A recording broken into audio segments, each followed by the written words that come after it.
ओम नमः शिवाय। नमो अरिहन्ताणं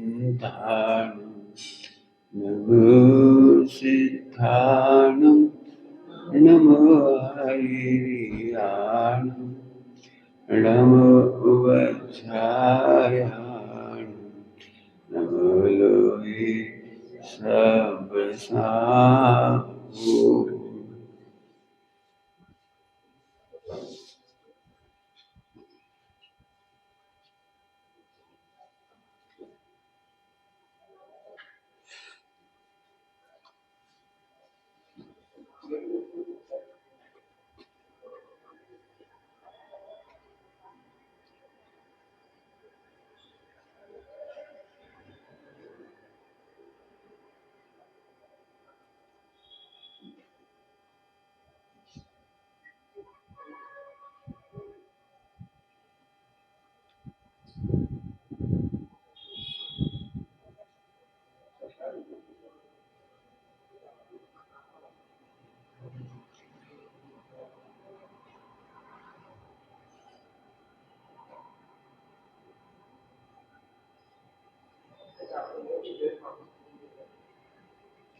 नमः शमय साराय स्वानुभूत्या जगास्ते चेत्स्वभावाय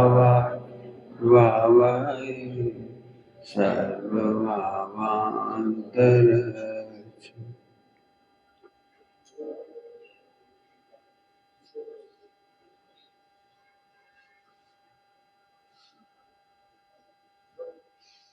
कैसा हूं मैं, कैसे हो आप?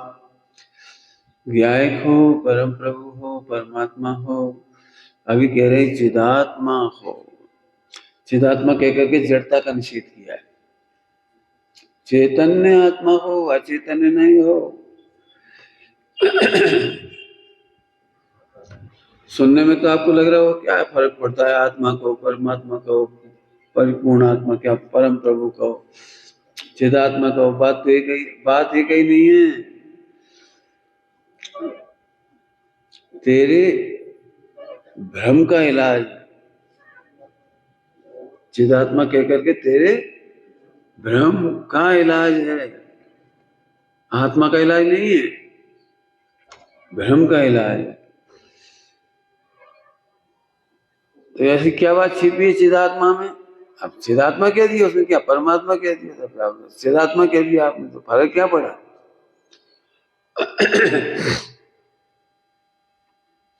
चिदात्मा कह करके मिथ्या दृष्टि अपने को जड़ात्मा अनुभव करता है। क्या कहा? मिथ्या दृष्टि अपने को जड़ आत्मा से अनुभव करता है। कैसे? जड़ की उत्पत्ति में अपनी उत्पत्ति मानता है, जड़ के नाश में अपना नाश मानता है, जड़ के संग्रह में अपने को बड़ा मानता है। इसका नाम है चिदात्मा। एक तो चिदात्मा नहीं मानता, तो जड़ात्मा मानता है। अब खुलासा करेंगे दृष्टांत देते करके। बोलो, जिस दिन तुम्हारे 1 करोड़ रुपए की लाभ होता है, उस दिन तुम्हें कैसा लगता है? आनंद आ जाता है। क्यों आ जाता है? 1 करोड़ की प्राप्ति में आनंद क्यों आ जाता है? प्रश्न है। इसका मतलब तुझे 1 करोड़ के अभाव में खालीपन लगता था, रीतापन लगता था। 1 करोड़ के मिलते ही तुझे लगता ओहो अब कुछ हुआ। तू ऐसा दृष्टांत दे रहे हो, तू टायर नहीं है जिसमें हवा भरी जाए। क्या कह रहे हैं? तो टायर नहीं है जो हवा भरने से फूल जाता है। क्या फर्क पड़ता है उस हीरे को जो सोने की प्लेट में रखा हो या कागज की पुड़िया में रखा हो? क्या फर्क पड़ता है उसको? क्यों? 1 करोड़ का हीरा, वैल्यू पहले बता दिए, 1 करोड़ का हीरा हम मार्केट में बेचने ले जाएं तो क्या वो ये पूछता है ये हीरा किसके पास था? अच्छा, राष्ट्रपति भवन से लाए हो, तब तो इसकी कीमत ज्यादा है। अच्छा, गरीब की कुटिया से लाए हो तो कम मिलेंगे, ऐसा होता है। जैसे हीरा स्वयं से मूल्यवान है, ऐसे आत्मा स्वयं से प्रतापवान है। रामचंद्र जी को, लक्ष्मण को, सीता को वनवास के समय में कष्ट क्यों नहीं हुआ? कि हम तो पूरे ही हैं। हम तो पूरे हैं, महलों में रह रहे थे तो बढ़ नहीं गए थे, और जंगल में रहेंगे तो घट नहीं जाएंगे। अब बताओ कैसा अनुभव होगा? जो लोग संयोग की वृद्धि से अपनी वृद्धि मानते हैं,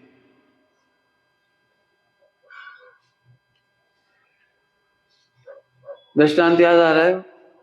रविन्द्रनाथ टैगोर, जब उन्होंने एमए फाइनल कर लिया, गोल्ड मेडल डिग्री लेकर घर आए, और एक एक डिग्री उसके ऊपर जला दिया। वो दिया क्या जलाते, दिया जलाते नहीं, क्या वो चिमनी समझते हैं, और उसके ऊपर करके जला दी एक एक डिग्री। माँ आई, क्या कर रहे हो? सारे जीवन की मेहनत जला रहा है।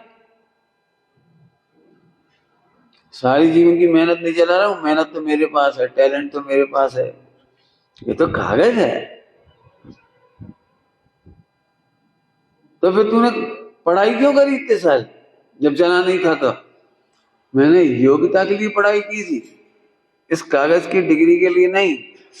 मैं इसे देखकर अहंकार नहीं करूं कि देखो मेरी कितनी बढ़िया डिग्री है, मैं अच्छा हूं इसलिए डिग्री अच्छी है, डिग्री अच्छी है इसलिए मैं अच्छा नहीं। डिग्री जला दी बेटे, फिर क्यों जला रहे? रखी रहने दे, तुझे क्या है, रखी रहने दे ना, मत मत टांगना इसको। पुराने लोगों के घरों में भी डिग्रियां टंगी मिल जाएंगी कॉलेज की। आजकल कोई नहीं टांगता। उसने कहा, बहुत बढ़िया जवाब दिया, माँ यदि ये डिग्री रहेंगी और मुझे कभी हार्ट से पाई परेशानी आई, आर्थिक विपत्ति आई, तो मुझे नौकरी करने का भाव जागेगा, और मैं अंग्रेजों की गुलामी नहीं करना चाहता, इसलिए इन डिग्री को नहीं रखना चाह रहा।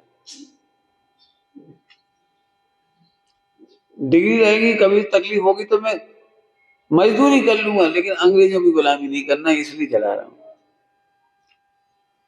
आप जरा सोचो, कितनी उच्च विचारधारा होगी। तो फिर तूने पढ़ाई क्यों की थी? योग्यता के लिए, डिग्रियों के लिए नहीं की थी। मैं कह रहा हूं सच में, आज के लाखों संत भी रविन्द्रनाथ टैगोर का मुकाबला नहीं कर सकते। ये डिग्री ये मेरी शोभा नहीं है, ये फोटोग्राफ्स मेरी शोभा नहीं है। कितने आजकल ऐसे लोग मिल जाएंगे जो अपने पास कलेक्शन रखते हैं, सांसद के साथ, विधायक के साथ, मंत्री के साथ, संतरी के साथ, राष्ट्रपति के साथ। ये क्या है? इन फोटो से बड़े हैं वे। हमें देखकर गौरवान्वित हुए तो समझ में आता है, हम उन्हें देख के गौरवान्वित हो। ठीक, वो रावतपुरा सरकार उसने बोल दिया बड़ी सभा में, रावतपुरा एक है, वो है मुख्यमंत्री आए चाहे कोई आए, कोई खड़े नहीं हो। यहाँ कथा चल रही है, राम कथा चल रही, इससे बड़ा कोई नहीं। वे आए और जमीन पे बैठ गए, कोई ने उन्हें जगह नहीं दी, कोई ने उठा नहीं, कोई खड़े नहीं हुए। हम किसी के लिए क्यों खड़े हो जाते हैं? अभी प्रधानमंत्री आ जाए तो क्या क्या क्या हो गया? तो समोसरण में प्रधानमंत्री आए तो क्या करना चाहिए? क्या करना चाहिए? इसका मतलब तुम जड़ात्मा हो, तुम जड़ से बड़ा मानते हो। वो सिंहासन में बैठे ना प्रधानमंत्री की पोस्ट पर, तुम उससे बड़ा मानते हो। सुनने में बहुत सिंपल लग रहा है वो चिदात्मा। इस जड़ता का निषेध कर रहा है। जड़ता का यदि विस्तार से पढ़ना हो तो 47 शक्ति में चिति शक्ति, अजड़त्वमयी चिति शक्ति, अजड़त्व, जड़ नहीं हुआ। आपने देखा हो, सुना होगा, उनकी रेट पड़ी, 10-50 लाख का नुकसान हो गया, 1 करोड़ का नुकसान हो गया, और एकदम हार्ट अटैक में मरी गए। मर क्यों गया? मुझे यही समझ, मर क्यों गया? 10 करोड़ गए, 1 करोड़ गया, 50 लाख गए, जिसकी जितने गए, तो मर क्यों गया वो? इसका मतलब तू चिदात्मा अनुभव नहीं करता। मर क्यों गए, मुझे यही से मर क्यों गए? तब वो मुझे बचपन की कहानियां याद आई। उसके प्राण तोते में बसते थे और तोते को मार दिया, वो मर गया। कहानियां थी बचपन में, मुझे बड़ा चंबा होता था ये क्या होता है। तो अब समझ में आया, इसका इसका प्राण महल में बसता था और महल गया कि मर ही गया। पत्नी में बसते हैं आजकल प्राण। पत्नी पियर गई, सुसाइड करने वालों की लाइन लग गई। देखा होगा, अखबार में पढ़ा होगा। मुझे बड़ा चंबा होता, पत्नी चली गई थी, चली जानते, आएगी आ जाएगी, जवानी होगी, मरने की आवाज। पढ़े होंगे अखबार में, बहुत किस्से आ गए। स्वयं मैं चिदात्मा हूं, चैतन्य आत्मा हूं, मैं ज्ञान मात्र से जीता हूं। जीवत्व शक्ति, सबसे पहली जीवत्व शक्ति में ज्ञान मात्र से जीता हूं और अजड़त्वमय हूं, इसलिए चैतन्यमय हूं। अजड़त्व का, जड़ का निषेध करने के लिए चैतन्य का है। अपन लोग जैन है, सब जैन लिखते हैं, तो अजैन का निषेध करने के लिए जैन है। अपन जैन थोड़ी, अपन तो वही है जो लिखते हो आप अपना अपना, जो लिखते हो अपने नाम के साथ लिखते हैं नहीं, झांझरी, राव का, रावत और क्या क्या लिखते हो हमें नहीं मालूम, पाटनी, पाटवती लिखते हैं तो अपनी आइडेंटिटी। लेकिन जैन कहते ही हम अजैन का निषेध कर देते हैं, हम तुम्हारा हमारा निषेध नहीं करते। देखा होगा आपने, झांझरी की बेटी रावत को दे दी, हमें नहीं पता किस किस को देते हैं, बोले आपस में दे देते हैं। क्यों? कि झांझरी और रावत अलग थोड़ी, पाटनी पाटोदिया अलग थोड़ी, वो तो जैन ही है। तो जैन कहने पर अजैन का निषेध किया है हमने, लेकिन अपनी आइडेंटिटी का निषेध नहीं किया। मैं चैतन्यमय जीवनधारी हुआ, जीवित रहने वाला हूं। जरा शांति सोचो। मैं फिर कह रहा हूं, मुझे मालूम है आप जानकारी के बल पे मिथ्या संतोष में जी रहे हो, इसीलिए प्रवचन से उठते से जरा कुछ तकलीफ होती है ना, वो हम दुखी हो जाते हैं। और आज तो बहुत लॉस हो गया, आज तो बहुत लॉस हो। कहाँ लॉस, कहाँ हो गया? कल कहा था डिजिटल एंट्री में लॉस हुआ है। क्या का लॉस हुआ है? यहाँ के बादल इधर सरक गए बस। हमारे घर के रुपए तुम्हारे घर में, हमारी कागज की एंट्री तुम्हारी पासबुक में चली गई, इतनी सी बात है। क्या का लॉस हुआ? आत्मा किसे कहते हैं? जिसमें लाभ हानि नहीं होती, उसका नाम है अगुण लघुत्व। वो बड़ा भी नहीं होता, छोटा भी नहीं होता। आत्मा का अनुभव करते से ही आनंद क्यों हो जाता है? आत्मा का अनुभव करते से आनंद इसलिए हो जाता है कि सिद्धालय में जाके पढ़ नहीं जाऊंगा, इसलिए सिद्धालय की लालसा नहीं है, और निगोद में जाके घटा नहीं, इसलिए निगोद की शिकायत नहीं है। ये है आनंद। आनंद कहते ही उसे है यहाँ डिमांड नहीं है और किसी प्रकार की कंप्लेंट भी नहीं, कोई तकलीफ ही नहीं। क्या तकलीफ है? आनंद, आनंद, आत्मा का आनंद, अनुभव का आनंद, सम्यक दर्शन का आनंद, ये है। सब लोग सम्यक दर्शन का आनंद ढूंढते, पता नहीं कहाँ ढूंढते, कैसे ढूंढते, क्या होता होगा, सब इमेज कर रहे हैं, होता क्या होगा? जब आत्मा के अनुभव करने बैठे तो होता क्या है? अरे कुछ नहीं होता। मैं आत्मा हूं इतना जानना का नाम ही आनंद है। आत्मा में कमी नहीं है, इसलिए कंप्लेंट नहीं, और वृद्धि नहीं होगी इसलिए डिमांड नहीं, इसलिए निराकुल हो गया, निर्विकल्प हो गया। विकल्प कब आते हैं? तुमने देखे भोजन की थाली परसते हैं, पहले होता था जीवन, आजकल तो जीवन होता है कि नहीं होता है? भोजन भोजन कराते ना, पंक्ति भोज, तो उसको जीवन बार कहते हैं। जीव होता है, पंक्ति भोज होता है। अब अपना, अब तो शायद ही दुर्लभ होंगे दृश्य। हम तो अपना विकल्प कर रहे हैं दृष्टान, तो बैठ गए तो थाली लग गई, फिर आती है किस चीज, तो हमें विकल्प कब तक रहता है? अभी अभी रुक जाओ, अभी रुक जाओ, कुछ और आना है, कुछ और आना है, कुछ और आना है। फिर घरदानी ने हाथ जोड़ ली, भैया महावीर भगवान की जय बोलो। अब जैसे उसने कहा महावीर भगवान की जय बोलो, पहले होता था ऐसे, तो निर्विकल्प हो गए, अब कुछ नहीं आना है, खाना है बस। जब तो कुछ और आना है तब तक ही तो विकल्प है। अब कुछ आना ही नहीं, जो था यही है बस, निर्विकल्प आत्मा है, पूरा है बस। पूरा है मतलब रुक गया मैं। सम्यक दर्शन के लिए, आत्मा के आनंद के लिए केवल ज्ञान नहीं चाहिए। आत्मा के आनंद के लिए केवल ज्ञान नहीं चाहिए। केवल ज्ञान आत्मा के आनंद में रत्ती भर काम का नहीं है। जो ट्रेडिशनल लोग सुनने को तो बड़ी परेशान हो रहे हैं, खा के क्या कह रहे, हम तो उसको बिल्कुल बिल्कुल हम तो उसके लिए ठीक है, कोई दिक्कत नहीं है। आत्मा के आनंद के लिए आत्मा का होना ही पर्याप्त है बस। केवल ज्ञान क्या चीज है फिर पंडित जी? केवल ज्ञान क्या चीज है? बस ऐसी बात है जैसे मैसूर पाक के ऊपर वो वर्क लगा देते हैं, सोने का चांदी का वर्क लगा देते, वर्क समझते हैं क्या बोलते हैं? हाँ, जो वो इतना ही है। वर्क से मैसूर पाक का स्वाद कितना बढ़ जाता है? नथिंग। आत्मा हो इस इतनी मात्र की अनुभूति का नाम। आत्मा के आनंद के लिए केवल ज्ञान नहीं चाहिए, केवल ज्ञान किसी काम ही नहीं आता। उल्टा मत लेना, द्रव्यान योग में बोल रहा हूं, ध्यान रखना। चरणान योग, प्रथमान योग में, कर्णान योग में इसकी बड़ी महिमा है, मुझे भी पता है, लेकिन आत्मा के आनंद में कुछ नहीं करता। जो थोड़े समझते हो उन्हें समझा सकता हूं। जब 12वें गुण स्थान में यथाख्यात चारित्र हो गए तो आनंद सुख तो वही हो गया।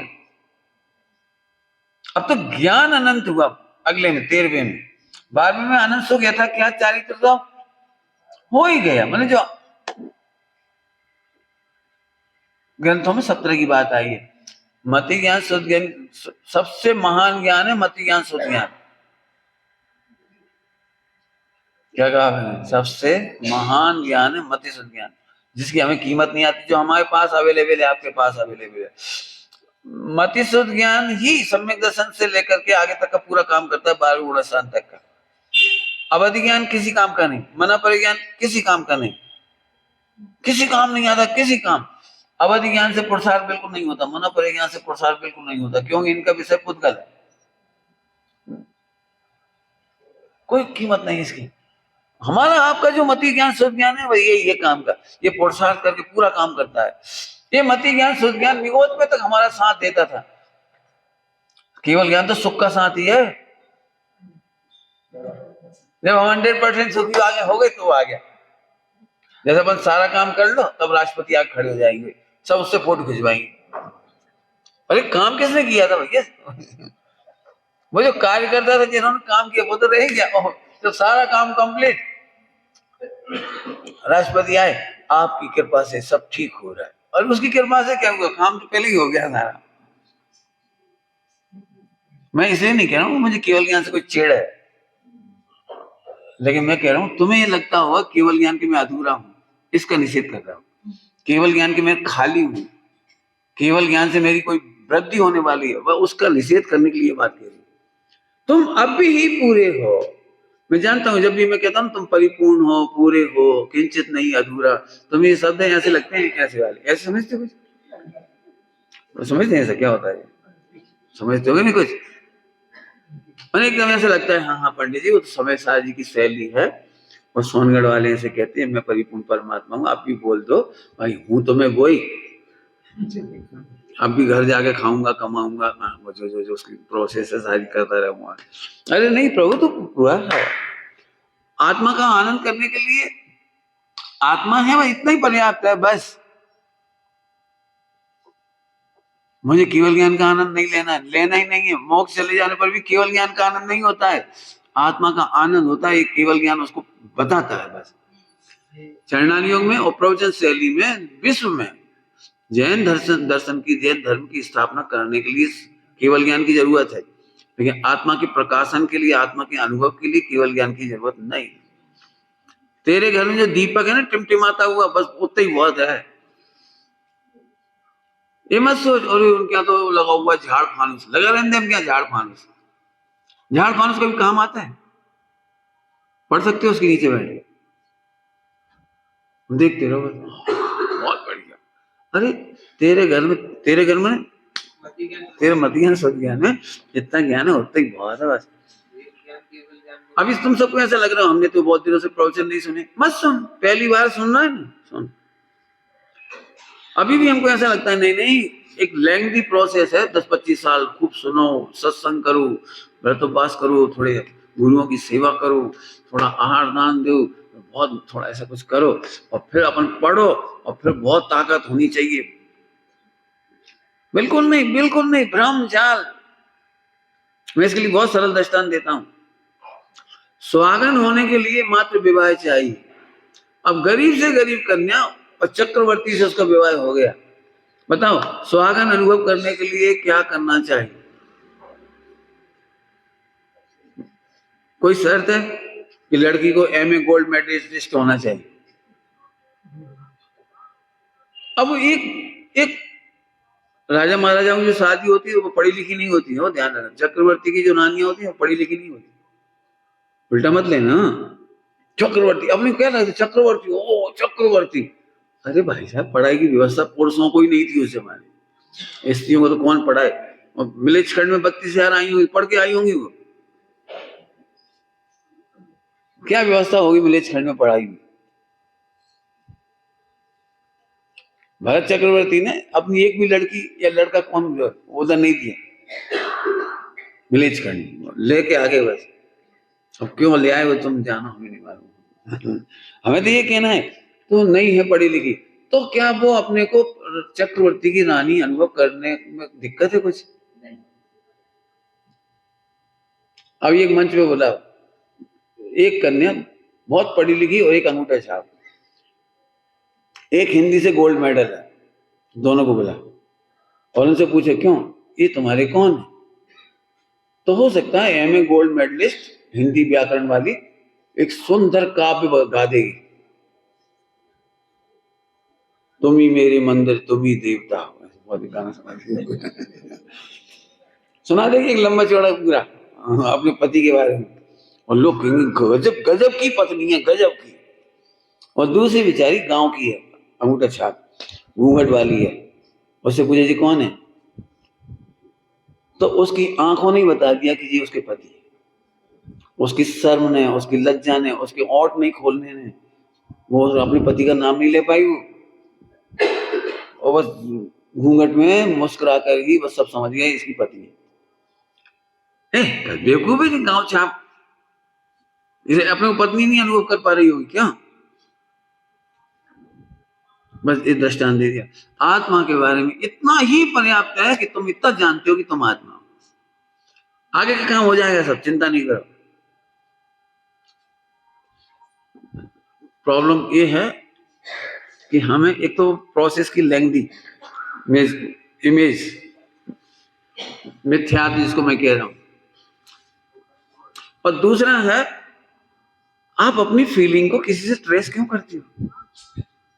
क्यों? आप में से इतनी महिलाएं हैं, आप अपनी फीलिंग को ट्रेस करती हो, ए मैं मां बनी कि नहीं बनी क्या पता, सच्ची मां बनी कि झूठी मां, मिथ्या दृष्टि मां की सम्यक दृष्टि मां, अनपढ़ मां, पढ़ी लिखी मां, बेवकूफ मां, कौन सी मां टेली करते हो? अनपढ़ से अनपढ़ महिला भिखारिन भी मां बनती है ना, उसे कभी ये नहीं शंका होती कि मैं असली मां हूं कि नहीं। हो सकता है वो गीत नहीं सुना पाए अंग्रेजी में, हिंदी में, आ कर रही हो आ चुप चुप हो जाओ, अब उसे नहीं मालूम कोई गाना, तो अभी वो मां है। और तुम बहुत बड़ी बड़ी लोरियां सुना दो, उसे क्या फर्क पड़ता है? फीलिंग के लिए डिटेल नहीं चाहिए, फीलिंग के लिए नॉलेज का विस्तार नहीं चाहिए, फीलिंग के लिए लॉजिक नहीं चाहिए, फीलिंग के लिए फीलिंग है, बस इतना चाहिए। तुम सबको आत्मा का अनुभव हो रहा है, लेकिन तुम इसलिए नहीं इस फीलिंग को आत्मा का अनुभव मानते हो हैं, ऐसे तो सबको ही हो जाएगा, ऐसे तो हो जाने देने, हो जाए तो तुझे क्या दिक्कत है? नहीं मुझे ऐसा काम नहीं करना जो सबको हो, मुझे तो गोल्ड मेडल चाहिए, सबको पछाड़ना है। तेरी अनंतानुबंधी मान कसा है, तू अपने सम्यक दर्शन से दूसरे को पछाड़ना चाहता है, तू अपने ज्ञान से दूसरे को ज्ञान को पछाड़ना चाहता है, ये तू मिथ्या दृष्टि है। सब सम्यक दृष्टि नहीं है, इसमें कोई प्रॉब्लम नहीं है, सब आत्मा है, एक खुशी की बात है। क्या कह रहे हैं?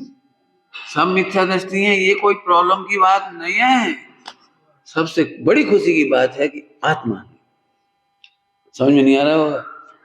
सब भिखारी हैं, इसमें कोई प्रॉब्लम नहीं है, लेकिन सभी के हाथ में चिंतामणि रत्न है, ये कितनी खुशी की बात है। कितनी देर लगेगी बोलो भिखारीपन छोड़ने के लिए, गरीबी छोड़ने के लिए, बोलो कितनी देर लगेगी? चिंतामणि का सबके पास है, केवल बता नहीं थे कि है इतने ही तो बताया ना। पंडित साहब की रचना है बड़ी सुंदर, सदा ही है ना होता है ना जिसमें कुछ भी होता है ना। बस ये पंडितों को कठिन हो गई चीज, जो न्याय शास्त्री तर्क वाली इनको बड़ी कठिन हो रही। क्यों? ये इतनी सर है, फिर जरूरत क्या थी इतनी लिखने की? भगवान ने नहीं लिखी, ये तो तुमने लिखी बाद में। भगवान ने तो सहज ज्ञायक बताया, बस सहज ही बताया था। स्वामी जी की कितने प्रवचनों में आती है बात, सदगुरु कहें सहज का धंधा, सहज का धंधा। कहाँ तर्क की जरूरत, कहाँ फीलिंग फीलिंग फीलिंग हो रही है, होता रही, यही तो मैं हूं। हाँ, आत्मानुभूति का आनंद क्या है? उसमें कमी नहीं दिखती और वृद्धि नहीं होती, इसलिए आनंद है बस। है समझ में आया? दृष्टांत देने पड़ेंगे, दृष्टांत देते चलो, क्योंकि बार बार आत्मा तो दिखती नहीं ना, दिक्कत ये है। अब आत्मा दिखती नहीं, मैं बार बार कहता रहूं कमी नहीं होती, वृद्धि नहीं होती, पल्ले नहीं पड़ता। कोई एक दृष्टांत देता हूं, बताओ पत्नी सुहागन कब होती है कि पति की सत्ता है, बस इतने में हो जाती है। इतनी है, इससे ज्यादा तो नहीं। पत्नी सुहागन है कब कि पति का जिंदा रहना है, मतलब है, अस्तित्व है उसका। ठीक, इतना ही है ना। अब मेरा प्रश्न है, थोड़ा घुमा के पूछता हूँ थोड़ा। जब शादी हुई थी तब वो 50 किलो का था, 10 साल बाद वो 100 किलो का हो गया। बताओ पत्नी पना कितना बड़ा? अरे सोचो, हिसाब लगाओ, ऐसे नहीं। भाई तुम्हारे घर में 1 करोड़ था, फिर बाद में 2 करोड़ हो गए, तो कुछ बढ़ता है कि नहीं बढ़ता है? बोलो, 1 करोड़ से 2 करोड़ होते तो कुछ होता है कि नहीं? तो मैं पूछ रहा हूँ, पति 50 किलो का था, शादी के बाद 10 साल बाद वो 100 किलो का हो गया, तो पति पना या पत्नी पना कितना % बढ़ा? बोलो। चलो उल्टा कर दे दे, 100 किलो का पति था लेकिन 80 साल की उम्र में वो 50 किलो बचा। उम्र में है नहीं, घट गया, वो घट गया, अब 50 किलो बचा, 100 किलो का। बोलो भाई गणित, कितना % पति पत्नी पना घटा? अरे बोलो। चलो, जब शादी हुई थी वो 100% स्वस्थ था, लेकिन 10 साल बाद उसमें डेप्रिसिएशन चालू हो गया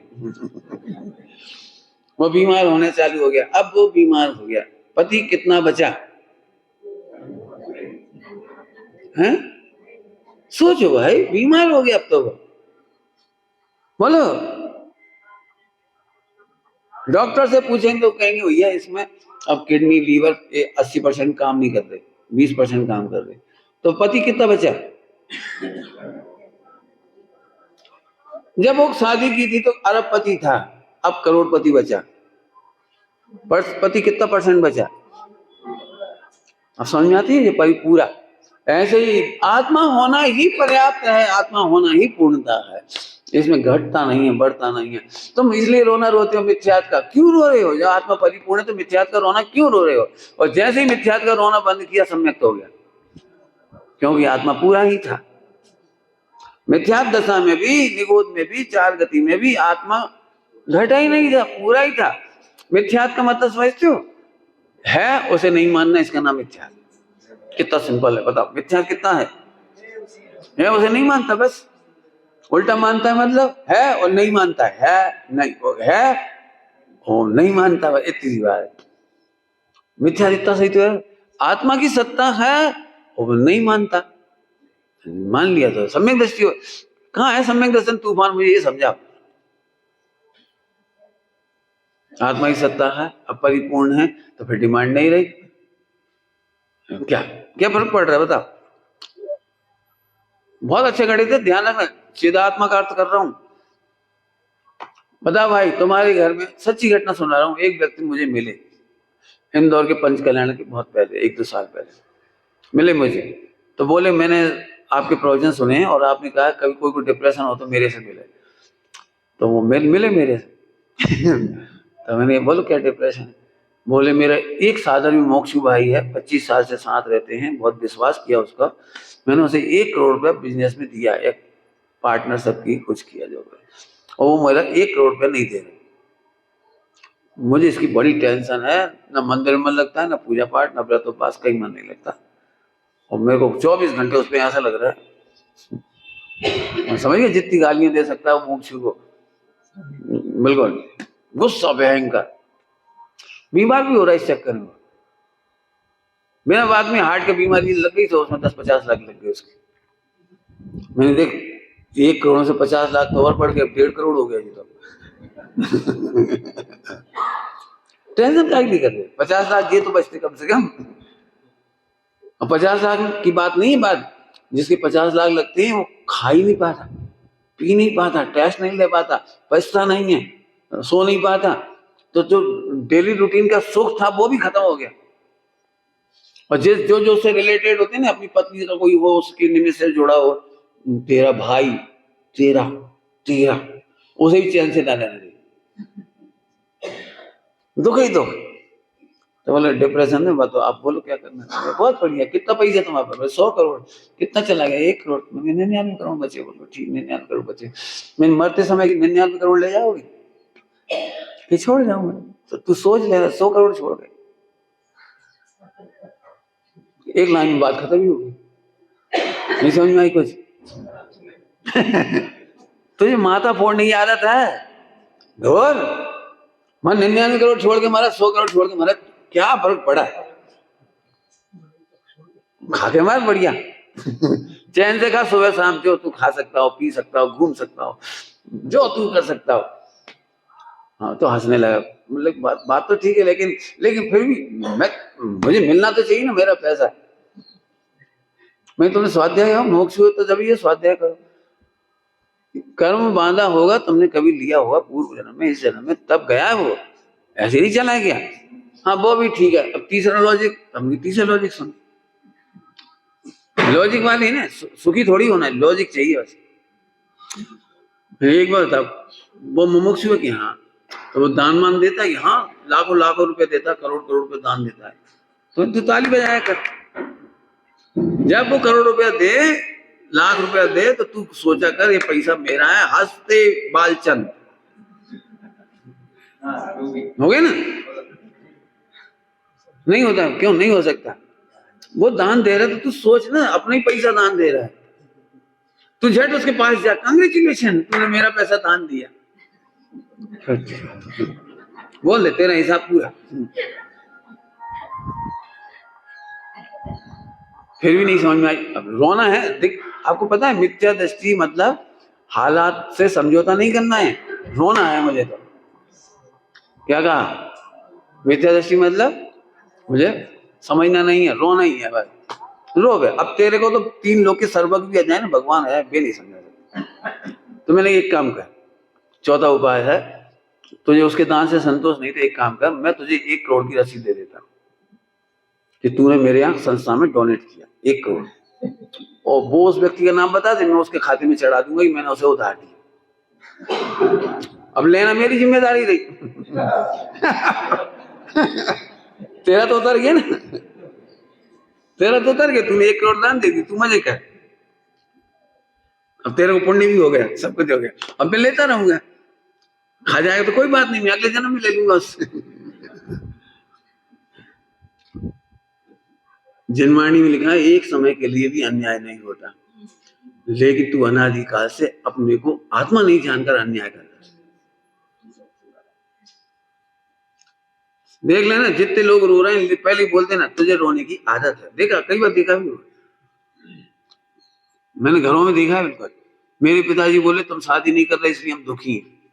तो हमने सोचा भाई 3 दिन तक क्या करें, शादी करें नहीं करें, पिताजी दुखी हैं। लेकिन मैंने ये देखा फिर दिन भर दुखी होने की आदत थी, तो अखबार उठा के बैठ गए तो हवाई जहाज गिर गया, उसी को रोने लगे।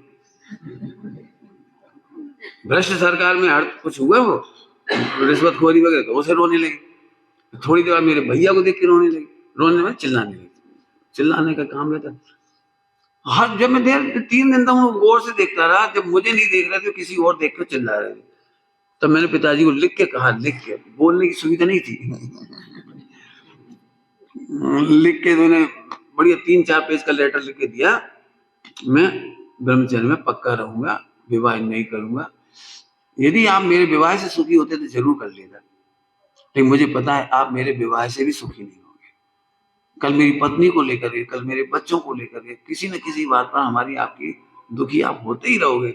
अब जब आप दुखी हो ही सकते हो तो मैं आपको सुखी करने का उपाय नहीं कर रहा हूं। पीछे पीछे कंजेस्टेड हो रहे, थोड़ा आगे जब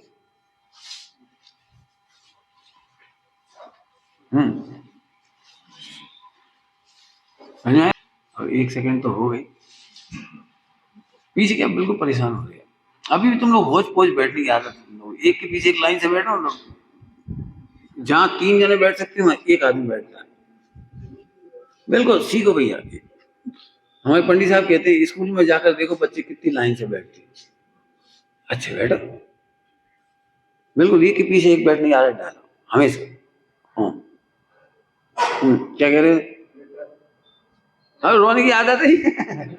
मैंने अपने गुरुजी को बताई ये बात, पंडित साहब ने बोला बेटा भगवान को भी रिझाने की कोशिश मत करो, अपने स्वरूप पर रिझने की कोशिश करो।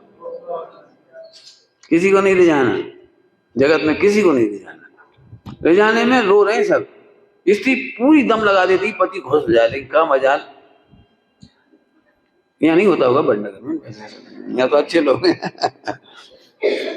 और पति भी बहुत सोचता है कि मैं पत्नी को संतुष्ट कर दूं, जैसे बने वैसे संतुष्ट कर दूं, लेकिन खुद सुनो, हमें भगवान इसलिए अच्छे लगते हैं वे स्वयं पे रीझे और हमारे स्वयं पर रीझने में निमित्त है।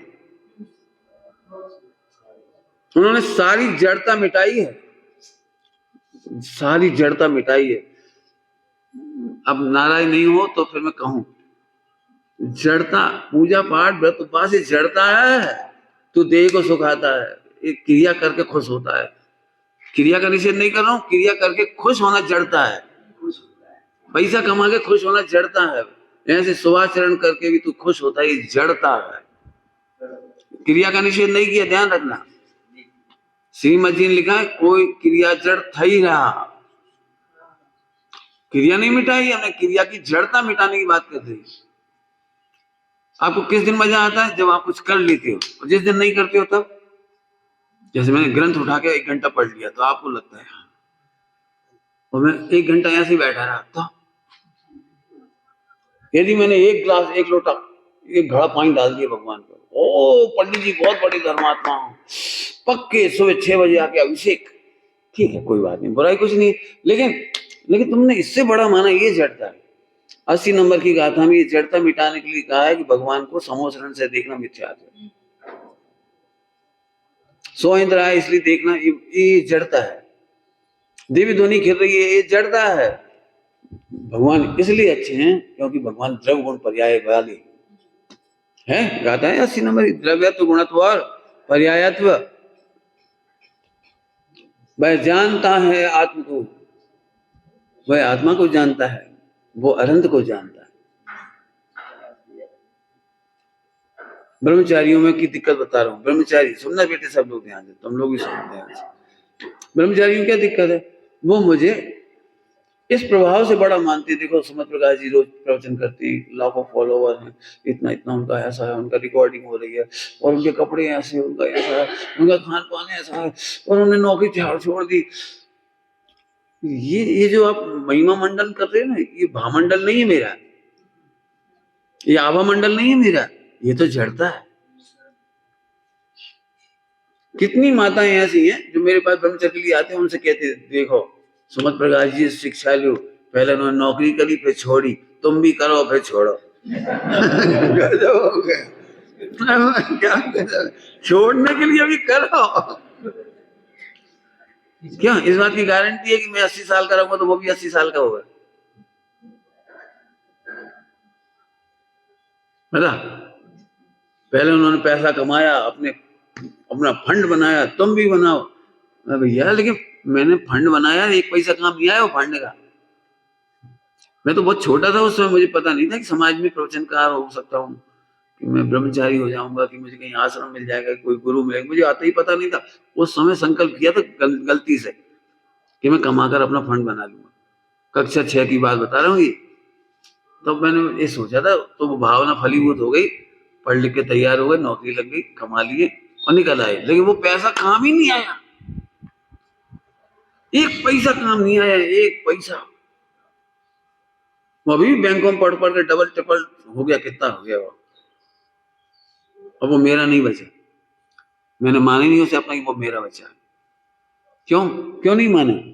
यदि मैंने रोटी बना के खाई होती तो खत्म हो जाता, कपड़े लेके खरीदे होते, पहने होते तो खत्म हो जाता पैसा, रेल का टिकट कटाया होता तो पैसे खत्म हो जाते। अब वो मैं अपना नहीं मानता उसे। वो देश का है, समाज का है, हमारा नहीं है, उसमें एक पैसा हमारा नहीं। मैंने आज तक बाजार जाके मार्केटिंग नहीं की अपनी, ये सब भाई लोग रहते हैं, कभी नहीं, हमारा है कहाँ वो। हाँ, लेकिन एक बात के लिए रखा है वो फंड, काय के लिए? जिन्हें आत्म साधना करना हो, चाहे वो भाई हो, बहन हो, विधवा हो, कोई दुखी हो, यदि वो शील व्रत का पालन करे, अणुव्रतों का पालन करे, स्वाध्याय करे, तो आजीवन उसे एक पैसा नहीं कमाना पड़ेगा। विश्व की कोई महिला हो, पुरुष हो, कोई आ जाओ। और इसीलिए समय शिखर जी बना रहे, सम्यक शील और समाधि। जिन्हें रोने की आदत नहीं हो भी आ जाओ। कुछ कह दी मैंने, बहुत बड़ी लाइन। जिन्हें आश्रम में आके भी रो रहे, पंखा होता तो रो, घर ही जाके रो, रोने की आदत नहीं। जो भोजन मिलेगा वो पुण्य प्रमाण मिलेगा, जो सुविधा मिलेगी वो पुण्य प्रमाण मिलेगी, जो त्याग होगा वो पुरुषार्थ प्रमाण है। क्या कह गए? और वो पुरुषार्थ है, मैं आत्मा हूं इसका आनंद। पुरुषार्थ और कुछ नहीं, पढ़ाई लिखाई नाम पुरुषार्थ नहीं हो, रट्टा मारने का नाम पुरुषार्थ नहीं है, पूजा पाठ व्रत उपवास इसमें कोई पुरुषार्थ नहीं। स्पष्ट कह रहा हूं, मैं आत्मा हूं ये जानकर जितना आनंद करते हो, ये पुरुषार्थ है। और जब मैं आत्मा हूं ये जानकर आनंद होता है तो जड़ में आनंद नहीं होता, इसलिए जड़ का त्याग होता जाता है। त्याग नहीं हो पाता है तो सदुपयोग होता है, इसका नाम दान। श्रावक के जीवन में धन का, संपत्तियों का, वस्तुओं का, खान पान की सामग्री का या तो त्याग होता है या दान होता है, बस इतने से ज्यादा कुछ नहीं होता। और वो बेवकूफ होता है, महा मिथ्यादृष्टि होता है, जिसके धन का नाश होता है। बहुत जल्दी लिखे गए, हम ही में बैठेंगे वे लोग, नाश होता है। मैंने अपने बचपन में ही सोचा था जब मैं कमा रहा था कि मैं अपने जीवन में 1 रुपया भी छोड़ के नहीं मरूंगा। वो सबसे बड़ा ढोर चंद जो छोड़ के मरे। नहीं समझ में आई कैसे? सबसे बड़ा ढोर चंद, मैंने ढोरों में चांद, ढोर चंद। क्या बेवकूफ है। महिला इतनी चतुर होती है, इतनी बैलेंस से रोटी बनती है, इतनी बैलेंस की एक रोटी नहीं बचती। 4 लोग हैं तो 16 रोटी बनाएगी। एक बीमार है वो 2 खाता है तो फिर 14 बनाएगी। नहीं होता है ऐसा? एक मेहमान आने वाले तो वो दूर से ही सोचती कौन से मेहमान आ रहे, नंदेऊ, फूफा, कौन ससुर, भला उनकी डाइट कैसी है, उतनी बनाती। ऐसा नहीं बनाती। वर्ल्ड रिकॉर्ड 10 कुंटल रोटी और छोड़ के मर गए। समझ गया? पुरुषों से कह रहा हूं, तो सच कह रहा हूं, तुम सब लोग आज ही निवृत्ति ले लो, जिंदगी भर एंजॉय करो जो कभी नहीं किया लगे, बस काय के लिए जब कमाई चले जा रहे, कमाई चले जा रहे। क्यों? उससे बड़ी मेरी कोठी। ढोल, मैं ढोल ही कहता हूं, मैं तो बहुत स्पष्ट बात है। समझ में आया? फिर से जड़ता, धन और भोजन। भोजन का दृष्टांत है तुम्हारे पास दे दिया भोजन का। महिलाओं की ऐसी, इधर की बात नहीं कह रहा हूं, नाराज नहीं होना। ऐसी गंदी आदत होती है कि बहुत मेहनत से नमकीन बनाती हो, सेव, क्या बोलते हो, सेव बोलते हैं, नमकीन बना दिए, लेकिन इतनी खुशबूदार, इतना टेस्टी होता है कि बच्चों का मन मचलता है, सारे परिवार का मन मचलता है। उस दिन नहीं देती, थोड़ा थोड़ा देंगे, थोड़ा चलने तो दे 5 दिन, आज दे दो तेरे को सारा। जब टेस्टी और सुगंधित अच्छी चीज होती है तो खाने चाहते सब, तब नहीं देंगे, थोड़ा थोड़ा थोड़ा। अब वो मेहमानों का इंतजार करते हैं, आ जाए तो हम लोग खा ही नहीं, वे आए थे नहीं हो। जब बना के रखते हैं तब नहीं आते मेहमान, जिस दिन खत्म हो जाता है नमकीन मीठा उस दिन आते हैं। अब वो करते करते करते वो 8-10 दिन हो गया नमकीन रखे रखे, अब उसमें से थोड़ी तेल की स्मेल आने लगी, बदबू आने लगी, तो अब वो न खाया जाता है ना दान दिया जाता तो सड़ गया। अब बच्चों को बार बार कहते पोहा बना के डाल ले, नमकीन सेव की सब्जी बना ले, उसमें डाल ले, इसमें डाल ले, ऐसे कर ले। अब वो कह रहे नहीं मम्मी मुझे एसिडिटी होती है। अरे एसिडिटी का इलाज तेरे पापा कराएंगी। तीन काम समझ में आ गए। अरे मैं चैतन्य आत्मा हूं, इसको जानने का जो आनंद है अनंत पुरुषार्थ है। पढ़ना रटना सीखना ये कोई पुरुषार्थ नहीं। 11 को अनंत पुरुषार्थ नहीं कहा। 11 और मुनि व्रत धार अनंत बार, इसके लिए पुरुषार्थ नहीं कहा। नो बैटेज ऑफ ट्रुथ, कोई बैटेज नहीं है। मैं करता हुआ कह रहा हूँ, ध्यान रखना, कोई मेरे से नहीं कह सकता कि मैं सतलाचारी हूं। मैं पक्का कट्टर हूं इस मामले में। चारों अनुयोग मुझे बड़े प्रिय हैं, लेकिन मैं जब जिसकी बात कर रहा हूँ अनंत पुरुषार्थ इसका नाम है। हमें इसमें लगता है कि वो 10 दिन का उपवास कर लिया, मांस खमन कर लिया, और 1 साल से वो क्या करते हैं, 10 साल से वो ऐसा करते हैं, बरसी तब भला करती। ये क्या है? देह ने क्या अपराध किया जो इसे सुखा रहे हो? कर्मों को सुखाओ, और कर्मों को सुखाने की विधि है मैं भगवान आत्मा हूं, आनंद करो बस।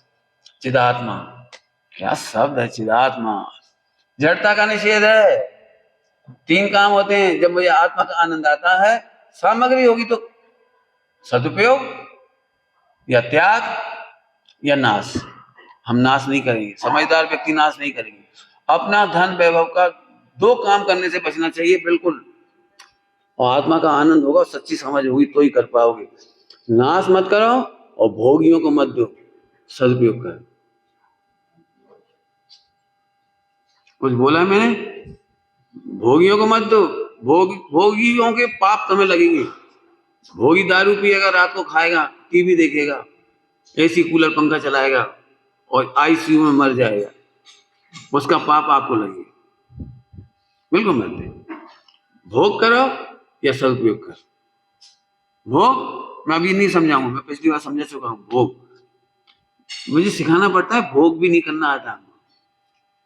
आप में से जितने लोग बैठे हो, इतने पैसे वाले हो, सब बिल्कुल शुद्ध सात्विक, बिल्कुल इतना शुद्ध भोजन करो कि मुनिराजों को आहार दे सको। इतना करने की ताकत है तुम्हारे पास, लेकिन बुद्धि नहीं। बुद्धि नहीं। कौन मसाला कूटे तो बाजार का आ गया, पैकेट आ गए। उबली हुई दाल, आजकल घरों में उबली हुई दाल आ जाती है, अपने नहीं आती होगी। उबली हुई दाल के पैकेट। हाँ कोई, और सभी लोग बोलोगे सब व्यवस्था करो, कैसे काम चलेगा? और थोड़ी देर का टाइम हो गया, टाइम और क्या समझ में आया कुछ? उबली दाल के पैकेट, उबली चटनी की पैकेट, कितने खुश होते हैं। बाजार से 1 दर्जन पैकेट खरीद लाते हैं, टमाटो केचप और क्या क्या होते हैं उनमें, हमें नहीं मालूम। हाँ, और फिर उसको इतना सा पानी काय के लिए? घर में बना लो। नहीं बना सकती हो तो आदमी, इतनी विधवाएं होंगी, इतनी गरीब होंगी, आप अपने घर में रख के उन्हें रोजगार दे दो, शुद्ध खाओ। खूब इतनी खुली जगह है, खूब गाय भैंस करने के लिए। मुझे इतना अच्छा लगता है बॉम्बे में कह रहा हूँ, समझदार आदमी की बात, उसने गीर गाय खरीदने के लिए फाइनेंस कर दिया खुद ने अपने पैसे से। जहां उसके पास रखने की सुविधा थी उसने रख ली। गीर गाय उसको दिलवा दी जो रखते हैं, और उसका प्योर दूध बिल्कुल भक्ति के साथ दे जाता है। भक्ति के साथ बिल्कुल निकाला और विदिन 48 मिनट दे जाता है। वहां आराम से गाय का घी खा रहे हैं, गीर गाय का दूध और गीर गाय का घी खा रहे हैं लोग, समझदार लोग। अभी भी हमें ये दिमाग ही नहीं चलता, क्या करें पंडित जी, आजकल तो साइकिल का दूध पीना पड़ता, नहीं तो पॉलिथीन का, नहीं तो बोतल का, अमूल जिसमें मूल नहीं है। थोड़ी का है, बहुत ज्यादा नहीं, लगा लेना। अरे सदुपयोग कर, भोग कर, और नहीं तो त्याग कर, लेकिन दे के नहीं जाओ। मैं फिर कहता हूं पापियों को नहीं देना, नहीं देना, नहीं देना। हाय समझ में आया? एक से एक त्यागी व्यक्ति, धर्मात्मा, विधवाएं हैं, एक से एक पड़े हुए, लेकिन हमें दिखाई नहीं देते। क्यों? देखने के लिए आत्मा जानना जरूरी है। अपने को आत्मा जानोगे तब सबको आत्मा जानोगे। कहावत सुनिए, जिनके पैर न फटे बेवाई, वो का जाने पीर बनाई। ऐसे अपने को आत्मा नहीं जानते तो सबको आत्मा नहीं जान सकते। अपने को आनंदमयी आत्मा जानोगे तो सबको आनंदमयी आत्मा जानोगे, और तब तुम्हें वात्सल्य आएगा, तब आएगा वात्सल्य। वात्सल्य बहुत सरल काम है, दृष्टांत से जल्दी समझोगे इसलिए दृष्टांत दे देता हूँ। भारत से अमेरिका जा रहे थे आप, हवाई जहाज में 500 लोग बैठे थे, लेकिन सब चाइनीज, वियतनामी, इजरायली, जर्मनी, फ्रेंच, इधर उधर के। अब एक भी व्यक्ति हिंदी बोलता नहीं दिख रहा था, तुम्हें कैसा लग रहा है? कोई की लैंग्वेज आपको नहीं समझ में आ रही, कोई की भी, आपको ऐसा लग रहा है हम कहाँ बैठे। सबका खान पान भिन्न आदि आदि। कल्पना करो, इतने में एक मुसलमान बैठा हुआ था, वो हिंदी में बोला, उसके हिंदी के 2-4 वाक्य आपके कान में अमृत जैसे घोलते थे। इतनी देर से हम जर्मनी सुन रहे थे, फ्रेंच सुन रहे थे, इंग्लिश सुन रहे थे, जाने क्या क्या सुन रहे थे, लेकिन एक बार किसी ने कहा, किसी ने बोला, समझ में आया? तो एकदम हमारी आंख उस पर टिक गई। उसके पास पहुंचे, कहो भाई कौन हो, कहाँ रहते हो? मैं एमपी। एमपी में तो हम भी रहते हैं। तो एमपी में कहाँ? कि बड़नगर। बड़नगर सुनते थे तो करंट लग गया, भाईजान। हो एकदम भाईजान निकल गया। कहाँ रहते हो? अरे भाई मैन चौक पर, जैन मंदिर के सामने। अपने को तो मतलब नहीं रहता ना किसी से, कई बार पहचानते नहीं कि वहीं कोई रहता है, उसी गली में आगे पीछे कोई रहता है, पता ही नहीं है अपने को। अरे हम भी रहते वहां तो। कहाँ? जितना जितना कितना रस बढ़ता जा रहा है। अब आपको उससे बात करने में ये नहीं लग रहा ये मुसलमान है, पंचैन, बात चल जाएगा। भैया वहां कहाँ जा रहे हो, तुम कहाँ जा रहे हो, व्यवस्था हमारे पास ऐसी है, हमारे साथ ठहर जाना, हम तो मिलवा देंगे, हमारा परिचय है। सारी बातें होने लगी। होता है कि नहीं होता है? हम अपने को आत्मा समझते हैं और सबको आत्मा समझते हैं, तो असली वात्सल्य पैदा होता है। वहां दरिद्र और अमीर नहीं होता, वहां गोरा काला नहीं होता, वहां अपना पराया नहीं होता। इसका नाम सम्यक दृष्टि का वात्सल्यंग है। कहां से वात्सल्यंग कहां से आया? मैं चिदात्मा हूं, जड़ आत्मा नहीं हूं। थोड़ा नेगेटिव करके बोलता हूं, मैं जड़ के लिए जीने वाला नहीं हूं, जड़ के लिए मरने वाला नहीं हूं, जड़ता के लिए रोने वाला नहीं हूं, मैं चिदात्मा हूं। अब आएगा आनंद आपको। अब किसी का मकान गिर गया, अपन सब पहुंच गए, अरे कोई बात नहीं, आ जाओ। आपने कभी देखा है अग्रवालों में 1 रुपए का सिक्का और 1 रुपए का एक ईंट का चिन्ह है उनके संप्रदाय में। 1 रुपए की सिक्का और एक ईंट। मैंने कई जगह जाकर के देखा है ये वाला सिंबल, बिल्कुल। मैंने उनसे पूछा कि ऐसा क्यों, तो उन्होंने कहा हमारी समाज में आज तक किसी ने हाथ नहीं फैलाया, हमारी समाज में आज तक किसी ने हाथ नहीं फैलाया। यदि कोई व्यक्ति पाप की वजह से व्यापार लुट जाए, गरीब हो जाए, बाढ़ में कुछ हो जाए, परेशान हो जाए, तो वो यदि किसी भी नगर में जाएगा, किसी भी नगर में, तो अग्रवाल समाज की सभा में जाएगा, उन्हें ऑफिस में, तो वहां की पूरी समाज उसको 1 रुपया और 1 ईंट देती है। 1 ईंट दे करके उसे एक कमरा बना देंगे, जितना ही बन जाएंगे, जितने लोग होंगे उसी के 1-1 ईंट से उतने कमरे बन जाएंगे। एक कमरा बना देंगे ताकि तुझे किराया ना देना पड़े, तू रहे, और 1-1 रुपया देकर उसकी पूंजी बना दी जिससे वो व्यापार करे। इसके बाद हम उसे कोई हेल्प नहीं करेंगे, तू कमा और रहे। समझ गए आप? हम क्या करते हैं, एक काम करो, अब तुम परेशान मत हो, हमारे रहने दो, नहीं अपने मत रखो, उसे संघर्ष करने दो, उसे अपने पाप के उदय को स्वयं काटने दो। पूंजी दे दी, व्यापार कर, छोटा मोटा जितना कर सकते, जो आता है वो करो, मान का साथ छोड़ के करो। मैं करोड़पति अरबपति हूँ, सड़क पे कैसे बैठू, नहीं, रुमाल बेचो, कॉपियां बेचो। गणेश प्रसाद जी मंडी जी को पढ़ाई करनी थी और सेठ उनको बॉम्बे लेवा ले गया था, धर्मशाला में ठहरा दिया, 7 दिन का भोजन पानी का सामान दे दिया और 1 रुपए की 35 कॉपियां ला के दे दी। 1 रुपए की, ये आपकी पूंजी, 35 कॉपी, आपको साल भर पढ़ना, 2 साल पढ़ना, जितने बार पढ़ना पढ़ो, धर्मशाला आपको फ्री है। अब आपको कमा के खाना है, 7 दिन का भोजन हमने दे दिया, 35 कॉपियां बेचो। वे वहां पर कॉपियां बेच करके पढ़ाई की उन्होंने। कितना सुंदर तरीका है। हम किसी को मदद इसलिए नहीं करते हैं कि भैया फिर जिंदगी का कौन देखेगा। अकल लगाओ ना, कौन देखेगा। 1 रुपया और 1 ईंट बहुत बड़ी चीज होती है। आज की तारीख में भी 1 रुपया और 1 ईंट आप बड़नगर से दे दो एक आदमी को, बहुत बड़ी चीज होती है। 1000 रुपया भी इकट्ठा हो गया तो 1000 रुपया में बहुत रोजगार कर सकता है। या तो हम उसे बहुत लमसम कर देंगे बहुत बड़ा, और या करेंगे ही नहीं। इस जिंदगी में ध्यान रखना, किसी की भी मदद में अपना हाथ पीछे नहीं होना चाहिए। छोटी से छोटी मदद उसके लिए बहुत बड़ा काम करती है। और पाप का उदय है, तुम ज्यादा भी दे दोगे तो लौटा देगा वो। ऐसे मैंने बहुत लोग देखे हैं, कितनी भी मदद की उनको, लाखों लाखों रुपए की, वो चली गई। कभी मत दो। बेअकल है तो अकल दो, अनुभवहीन है तो अनुभव दो, सहारे की जरूरत है तो सहारा दो, लेकिन अपना आधार मत दो। कुछ कह गए हम, क्या बोला हमने? अपना आधार मत दो। मैं कभी किसी को आधार नहीं देता हूं। तुम्हें ज्ञान नहीं, बेटा ज्ञान ले लो। अनुभव नहीं, अनुभव देंगे तुम्हें। सहारा की जरूरत, सहारा दे देंगे, लेकिन सहारा स्वावलंबन के लिए होता है, परावलंबी होने के लिए नहीं होता। हाँ, मैं जड़ात्मा नहीं हूं। कहां से कहां रही बात। मैं जड़ात्मा, जड़ मत हो। कुछ समझ गए? बहुत बहुत बातें कह दी। पैसे के लिए रोने वाला जड़ है।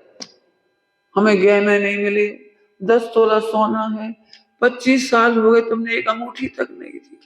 रोज वो कोंचने जैसे, समझ, कोंचना। वो हाथी नहीं होता, हाथी उसके ऊपर बैठे बैठे कोंचते रहते अंकुश से। पति रोटी खानी आया और उसे कहा आज तो बहुत प्रॉफिट हुआ। मन सू, मुझे क्या ला, तुम्हारी फायदा से। क्यों, क्या हुआ?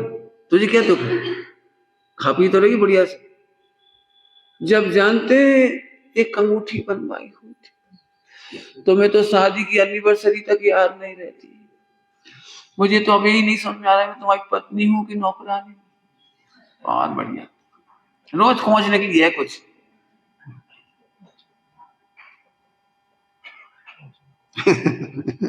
अरे प्रभु, तू जड़ नहीं है, तू चेतन है, चिदात्मा है। रोने के लिए नहीं जन्मे हम। क्या कह रहे?